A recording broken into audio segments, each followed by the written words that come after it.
Howdy, and welcome to Broken Tool Garage. So I've been kind of tidying up some of my my projects, and the reason I'm doing that is because I'm about to get onto a more of a long-term project. So some of y'all probably guessed that if you've been watching, you know I've been really wanting to get on this project. So you probably guessed what it is. It's Ramcharger. All right, well, let's just get to pulling the thing in.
All right, well, it'll push.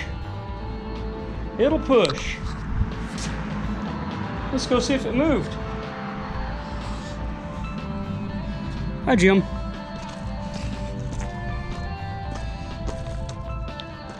Oh, looks like we're pretty good. I did the blanket just in case, you know. Looks like we might have come up just a little bit on this side here. Now I got my cam park in my hand because we're going to review the video and see what happened, but I think that cheap Amazon suction cup I had sitting up here for my B shot, my close-up shot, it gave way and this fell down and then got ran over. Oh man, knew I shouldn't have got those cheap suction cups, but I've used this camera plenty. Now I'm down to one camera though, which kind of stinks, so I've been kind of thinking about getting another camera anyway. Just didn't want to do it like that. So yeah, incurred cost due to being too cheap, I guess.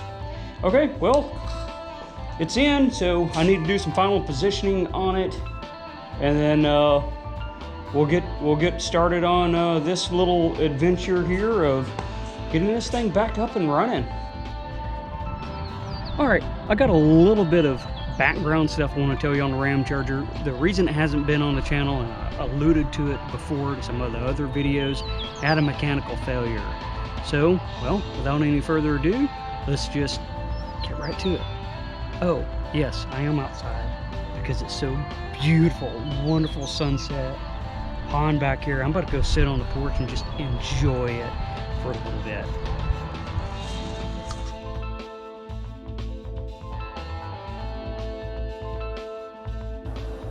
Doing an oil change on the Slant 6 Ramcharger.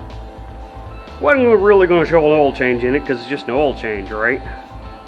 But I noticed whenever I changed my oil and drained it out, of course I missed the pan, which turned out to be a good thing. See that green stuff down in there?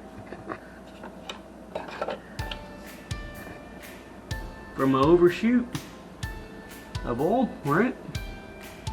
That's antifreeze. Antifreeze should not be in oil. So I'm wondering how in the world did I get antifreeze in oil? Worst case, got a blown head gasket, and I got to thinking, well, maybe one of the gaskets in the front or something leaked over and, you know, whatever. But I got to thinking, I don't like this carburetor right here, the Holley 2280. And I thought it was running a little bit rich because I get a puff of kind of white smoke, which if you're running a little bit rich, it'll be white smoke. If you're getting black smoke, you're just straight Fallon Plugs pig rich. So anyways, I thought it's just run a little bit rich there on the engine, so I didn't think anything of it. I was going to come in and while I'm doing my oil change, make sure, well, the only adjustment is the two, idle mixture screws right there, and that's it. I just maybe readjust those now that it's hot out. And I got to thinking, I think I'm going to take my radiator cap off because I just put the radiator in, right? Got that all set up, and look down in there. Not what I wanted to see. So that's definitely a blown head gasket. Not extremely blown because the thing runs, but it's not good there. So, more content. I got enough projects. I did not want to be on this one right now. So I get to go back inside and get me another cup of coffee and figure out what I want to do.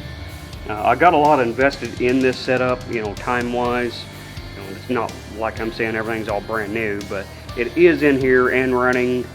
But at the same time, that poor automatic transmission is a 1977 leaks from everywhere transmission, so I know that has to be changed pretty soon.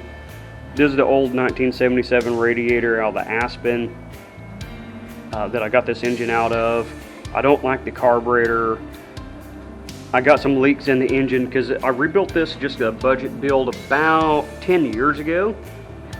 So it's held up pretty good. I mean, it's been a real good engine, but the oil pan gasket leaks because you got to use the cork gaskets and stuff like that. So there's just some things I wanted to do to it that it really needs to be out anyway. But that disables a vehicle I just got on the road and running. So yeah, like I said, I'll have to have another cup of coffee on that one and figure out what I want to do. But that I know where that went. That should be full. I just did this.